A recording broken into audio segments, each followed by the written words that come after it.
পয়গম্বর শুধু তাই নয়, তার মৃত্যুর পর তার চেহারাটা কেমন যেন কালো শুকুরের চেহারার মতো হয়ে যায়। পয়গম্বর তাই নয়, ময়দানের মধ্যে দেখে আসলাম আল্লাহর বান্দা যুবক তার বাবার লাশের পাশে দাঁড়াইয়া হাউ মাউ করে এতিমের মতো কান্না করে। পয়গম্বর স্বপ্নের মধ্যে যুবকরে ডাক দিয়ে বলে, যুবক, আমার কোন মহাব্বতের উম্মত, আমি পয়গম্বরের উপরে ভালোবাসা থেকে প্রতিদিন 300 বার করে দরুদ পাঠ করে ঘুমাই। তার মৃত্যুর পর তার চেহারা এমন কালো শুকুরের চেহারার মতো হয়ে গেছে। আমি তো হইলাম দয়ার নবী, আমি তো হইলাম মায়ার নবী।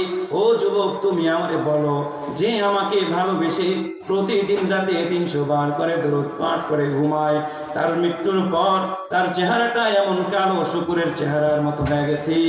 আচ্ছা বলো তো দেখি, আমি দয়ার নবী, আমি মায়ার নবী হয়ে সহ্য করতে পারি নাকি? হঠাৎ করে যুবকের ঘুম ভেঙে যায়।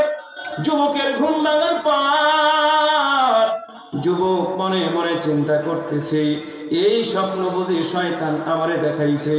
আবার মনে মনে চিন্তা করে, নবীদের সুরও ধরে তো শয়তান আসতে পারে না, হতে পারে ঘটনা সত্য। এই চিন্তা ভাবনা করে যুবক হাঁটি হাঁটি পা পা করে সামনে আগায়। সামনে আগানোর পর তার বাবার লাশের উপরে থেকে কাপড়টা সরাইয়া দেয়। কাপড়টা সরাইয়া দেখে তার বাবার চেহারা সত্যি সত্যি পূর্ণিমা রাতের চাঁদের চেয়েও সুন্দর হয়ে যায়। যেই মরুভূমি অঞ্চলের মধ্যে মানুষের আনাগোনা নাই, পাখির কিচির মিচির শব্দটাও পর্যন্ত নাই, যুবক হঠাৎ করে লক্ষ্য করে দেখে ময়দানের মধ্যে হাজার হাজার মানুষ দলে দলে হাজির হয়ে যায়।